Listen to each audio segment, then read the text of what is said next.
anything with. Right now, that's all they do is they stack dollar bills, but they'd be much better off if they actually got the enjoyment that we're now getting from all the products that their efforts are producing. Because right now, we get the fruits of their labor, and they get a piece of paper.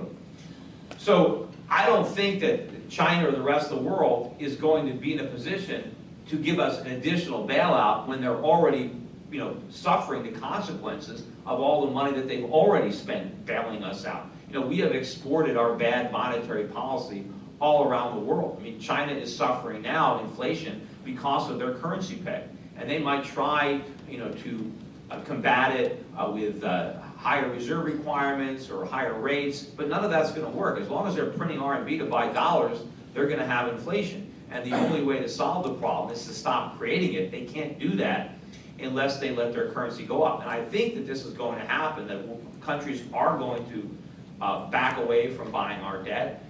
And then, it's just up to America. There's no Marshall Plan for the United States.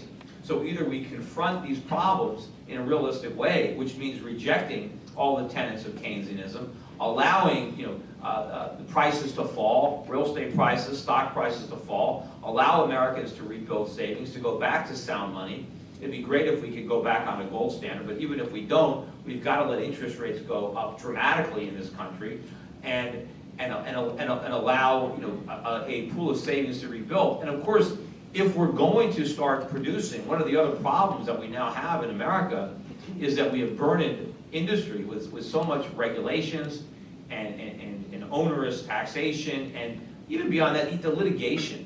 I mean, one of the riskiest things that you can do in America is employ somebody. It's very risky to hire people, and there are many ways that you can get sued if the government determines that you didn't hire them the proper way or you didn't treat them the proper way.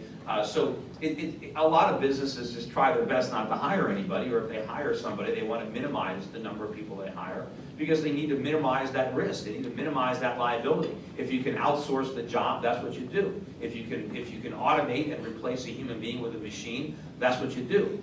So we're going to have to change all those rules and regulations because there's going to be a lot of Americans who are unemployed as a result of what's going to happen. And if we're going to put them to work productively, the government's going to have to get out of the way and let it happen. And it also means, like a lot of other conventional myths, are going to have to go away. Like everybody has to go to college. I mean, unfortunately, everybody doesn't have to go to college. There are a lot of people that would be better off without going to college. And the biggest problem too with everyone going to college is the tuitions are through the roof. I mean, we have Americans now that are graduating with 4-year degrees. Of course, now it takes 5 or 6 years to get those degrees. But you get out of college and you have $100,000 of debt, you have $200,000 of debt, and you're no more qualified to do a job than somebody who hasn't even gone to college.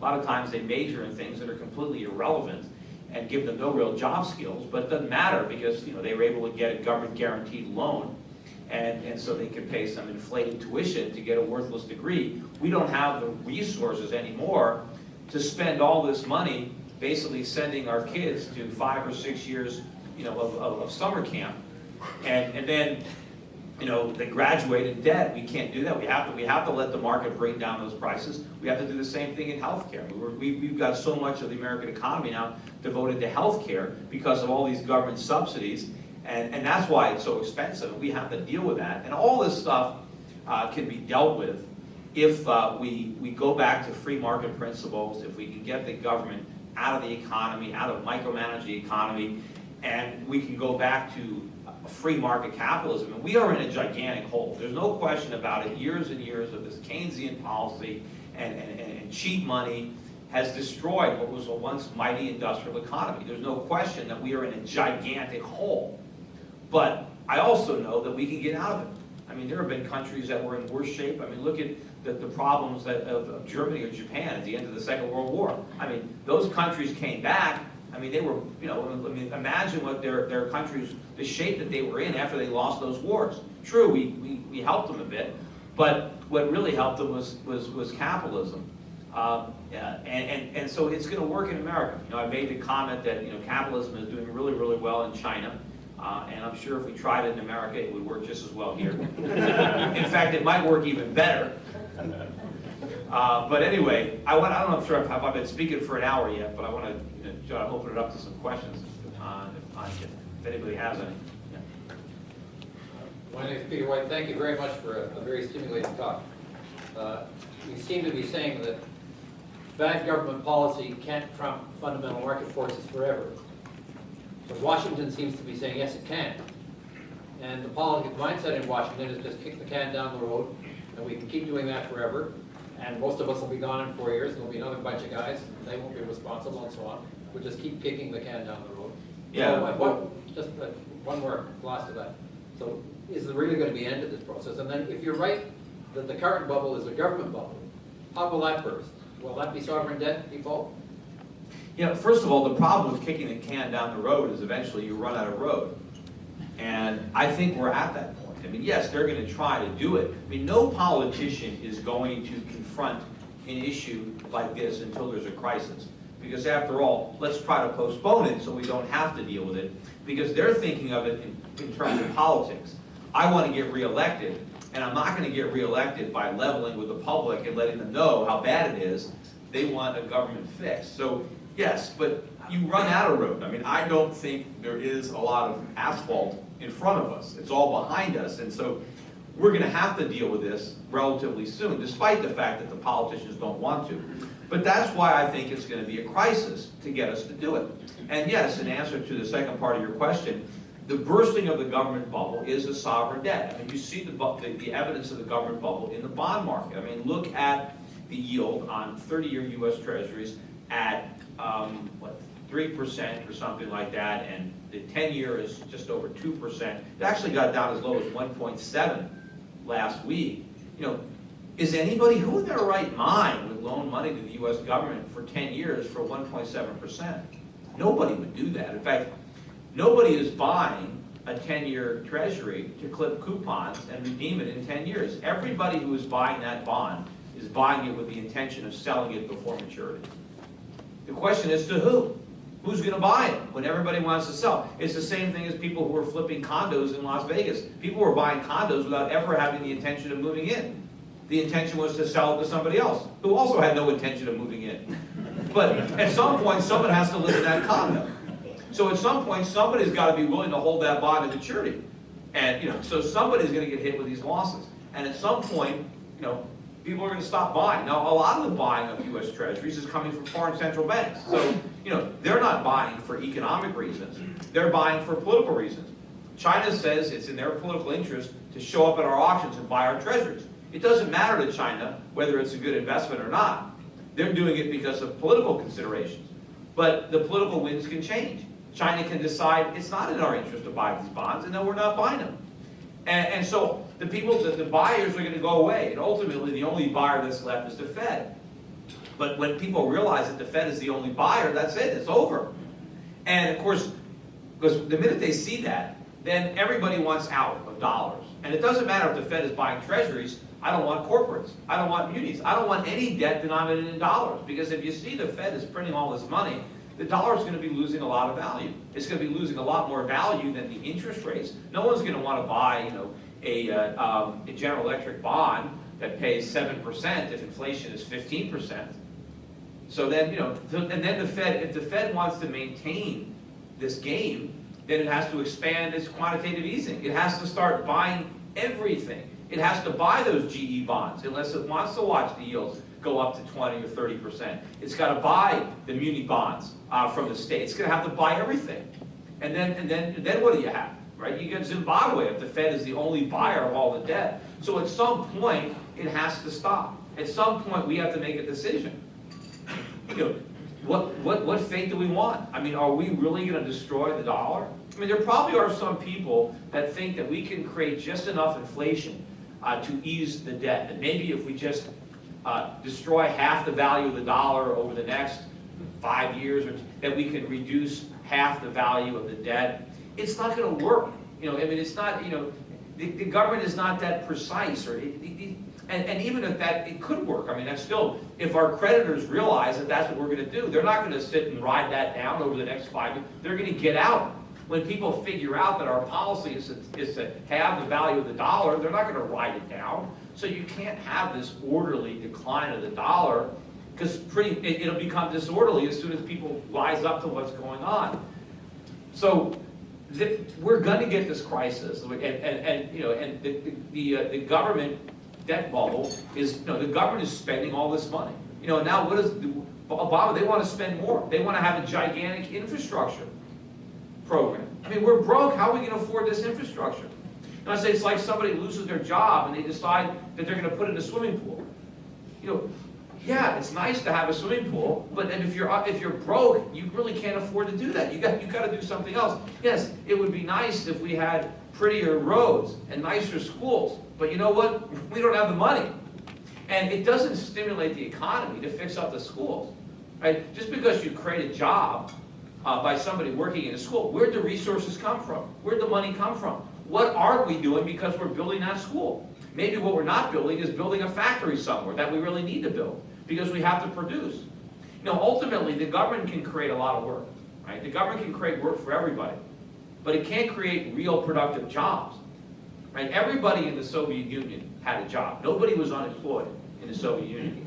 But, you know, but you had to wait in line, 8 hours to buy a loaf of bread because everybody was employed, but nobody was baking bread, right? So we need people employed productively, not just in government jobs, because government jobs don't produce. In fact, government jobs make everybody else less productive.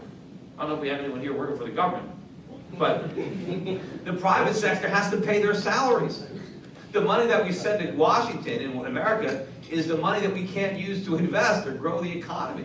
And when someone from the government, when the government worker spends their paycheck, what are they buying? They're buying all the stuff that was produced by the private sector. So we're supporting government workers, and any resources that the government takes from the private sector are diminishing economic growth. Yes, you can see the guys getting a government paycheck. Yes, we have the stimulus project to build this bridge, and here's 10,000 people who are working on this project. Okay, well, we're the 10,000 people that lost their jobs so that these 10,000 people can have a job.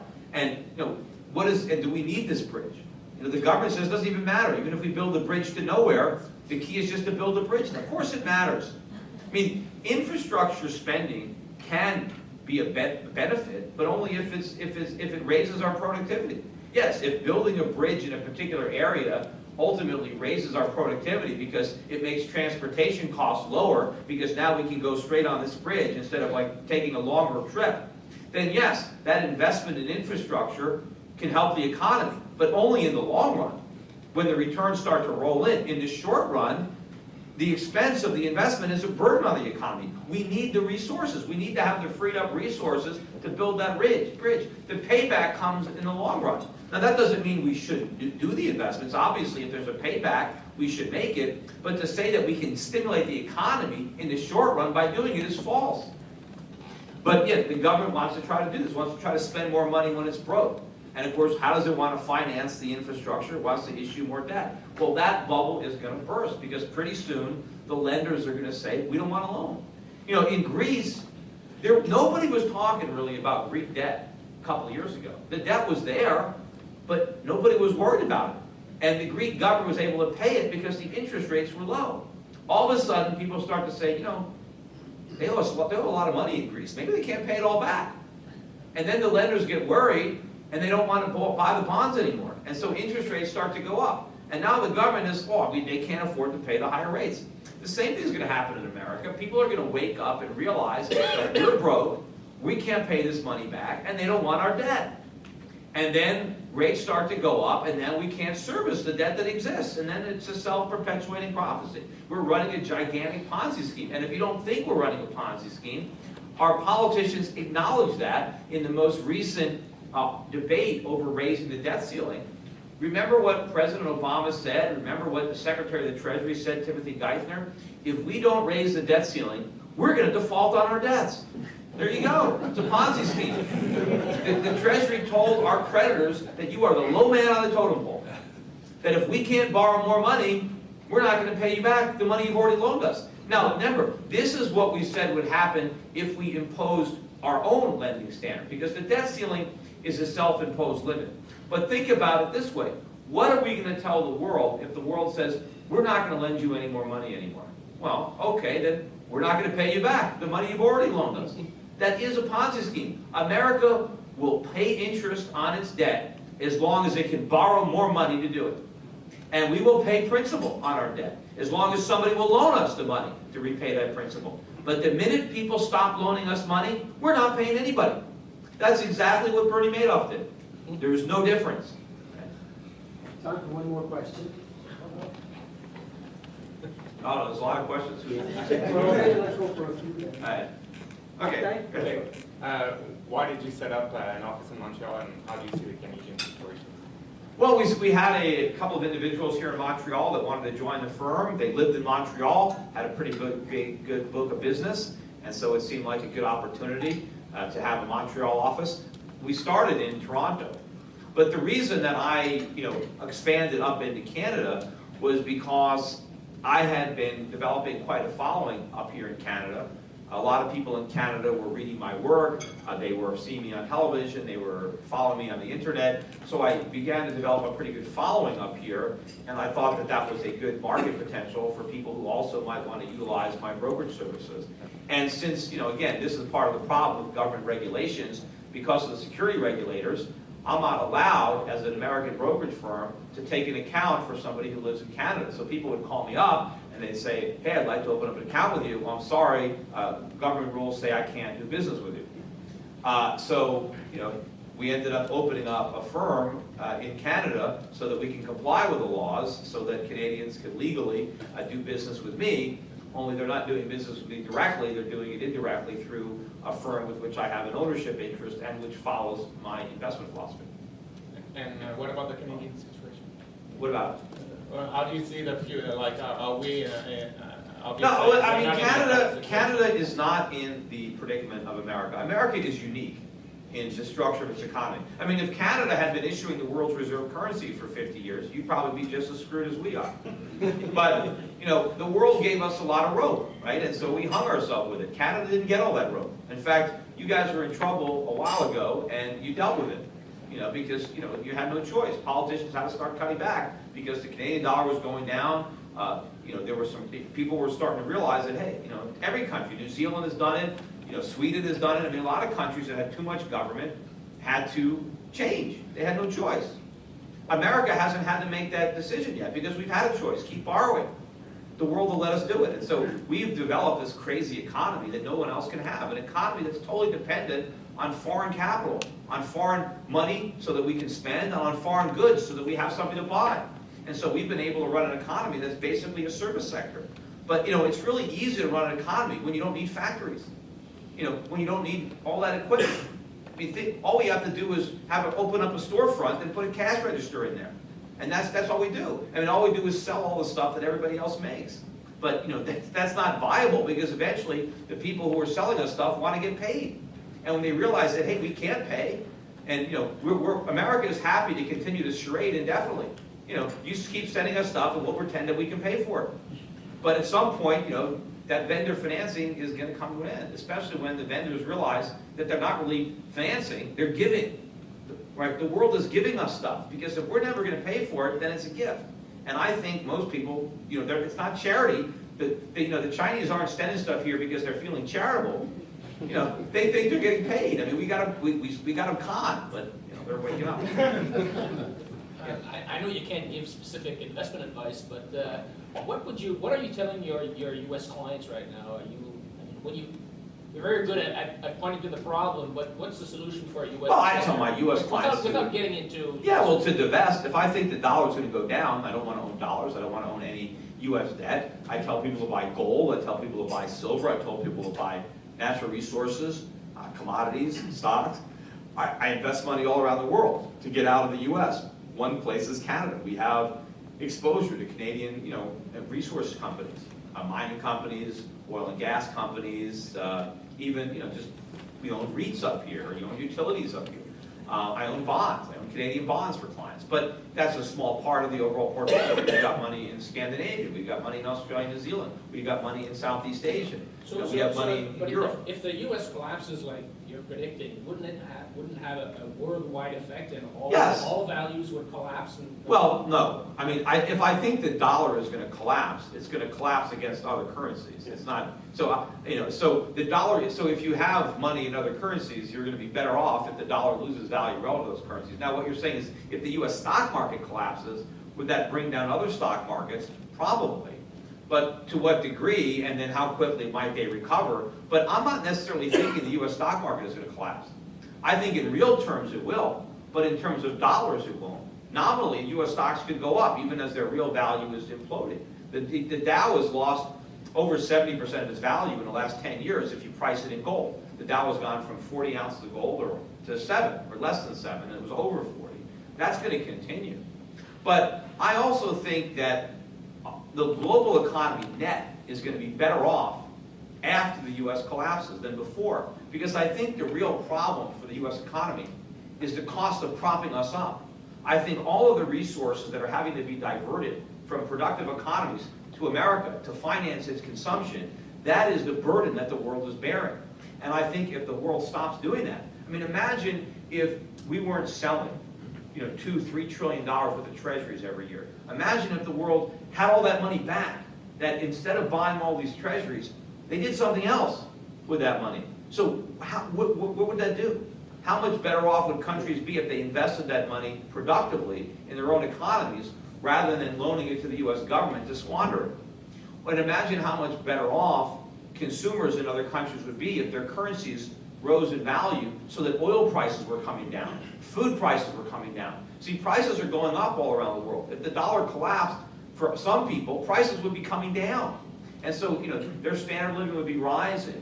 So I think the world is going to be better off. Are there going to be certain companies that will suffer? Yes, of course. There are companies that are doing almost all their business in America. And if Americans are too broke to buy their products, or they're already too broke, but if they lose the subsidy, which enables them to pretend that they're not broke, then yes, some companies are going to suffer. But some of those companies will retool. Maybe there's a company in China that's making American flags. Okay, so they start making Chinese flags. Maybe they'll and if the Chinese don't want flags, then they'll make something else. The machines and things. When you have a factory, when you're producing stuff, you can retool. You don't have to make exactly what you're making now. You make a little bit of an investment. In America, during the Second World War, our factories were going 3 shifts a day, and all they were producing was bombs and tanks and planes and ammunition and all sorts of stuff for the war. Meanwhile, American citizens couldn't buy anything. Everything was rationed. There was nothing to buy because all of the factories, all the raw material was producing stuff that exploded. Right? So there was nothing for consumers. Well, when the war ended, it wasn't like we had a complete economic collapse because the factories shut down because there was nobody buying their bombs anymore. In fact, there were actually economists that argued that we couldn't end the war because it would collapse the economy because we had a wartime economy. The fact of the matter is, the economy boomed when the war ended. In fact, that's when the Depression ended. People think that the Depression ended when we started World War II. No, it ended when we finished World War II because then government spending collapsed. And now all those factories didn't have to make bombs anymore. They could retool and make sewing machines and refrigerators and washer dryers and automobiles and stuff that consumers actually benefited from. So the same thing is going to happen in China. The Chinese have all these factories making products for Americans. You don't think they can make products for the Chinese? It's the same thing. And where are the Chinese better off? Making products for us or making products for themselves? Clearly, they're better off. People say, well, there's no demand in China. That's nonsense. You think some guy, some Chinese guy in a factory, and let's say he's making dishwashers, and he goes home at night and he washes dishes by hand, you don't think he wants one of those dishwashers? Of course. Why doesn't he buy it? Because he can't afford it, because his currency is too low. Well, let the currency go up and he'll buy. And that's what happens. I mean, people buy things as prices go down. And you get this nonsense all the time from the government that, we can't have deflation because no one will buy anything if prices fall. That's nonsense. Falling prices creates demand. That's the reason we have things. I mean, everybody in this room has a cell phone. Did everybody have one when they first came out? Was 2020 when the first one was like $2,000 and it was like this big? But somebody bought it. Yeah, somebody wanted to be the guy. Say, hey, look what I got. I got this $2,000 phone. And But how many people would have bought cell phones if the price kept going up from there? The reason that we all got them is because the price came down. Same thing when plasma TVs came out. They were like 10 grand, 20 grand for a TV. Who bought that first TV? Bill Gates? Somebody bought it. But most people didn't buy it because it was too expensive. But as the price came down, more and more people bought. And that argument that, well, no one is going to buy because if you wait, it'll be cheaper. No, because there is a utility in having something now. If somebody simply said, oh, I'm not going to buy a laptop computer because next year it'll be cheaper, okay, so what are you going to do for the next year? Have no computer? No, I mean, you want to have it now. I mean, we all buy stuff knowing that if we wait, it would be cheaper because we don't want to wait. The only reason you're waiting is because you can't afford it. It's like, gee, I would love to get that laptop computer, but I can't afford to pay $2,000, so you wait. And that's the beauty of capitalism. It brings costs down. And companies, they say, oh, companies will never make money during deflation. The television companies are making a lot more money selling plasma TVs at $600 or $700 than they were at $10,000. Why? Because of the volume and because of the margins. Because as you sell products at a higher price and you get money, you reinvest it into more efficient ways of producing and you bring down the costs. And as you bring down the cost, you bring down price, and as you bring down price, you create demand.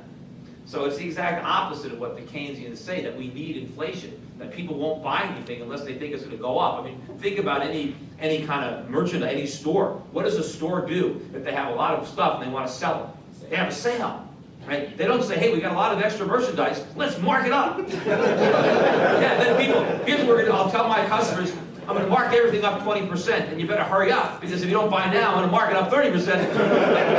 And that's, no, really, no, you cut the price, and people come in. And if prices went down in China, and that's exactly what happens when the RMB goes up, that means prices come down, and more people buy. Deflation is fantastic. That's what we had in America for over 100 years until the Fed came in and screwed it all up. Got time for one last question. Yes, One sir. of the turning points in the United States was when Nixon came up with the gold standard, and you mentioned the gold standard as being something that is desirable, but do you actually think that America will ever get back on the gold standard? Yes, we will eventually. The world will eventually. I mean, the countries have experimented with fiat money in the past, and it's never worked. You know, people think that it is a progressive idea. It's not. The founding fathers rejected it when they formed America. They put us on a gold standard because they understood how bad fiat money was. So when people say, hey, we don't want to go back to the gold standard, no, it's going forward to the gold standard. What we're on now is something that has failed every time it's been tried. And this is a gigantic global experiment. It's been 40 years, and it's an abysmal failure. So we will go back on the gold standard. The only question is when, and what's the price of gold going to be? The longer we wait, the higher the price is going to be. But it's going to happen. And if governments do not adopt the gold standard, citizens will do it on their own. And I can tell you what I've already done. I set up a bank in the Caribbean, and I'm the first one to do this, but I'm not going to be the last.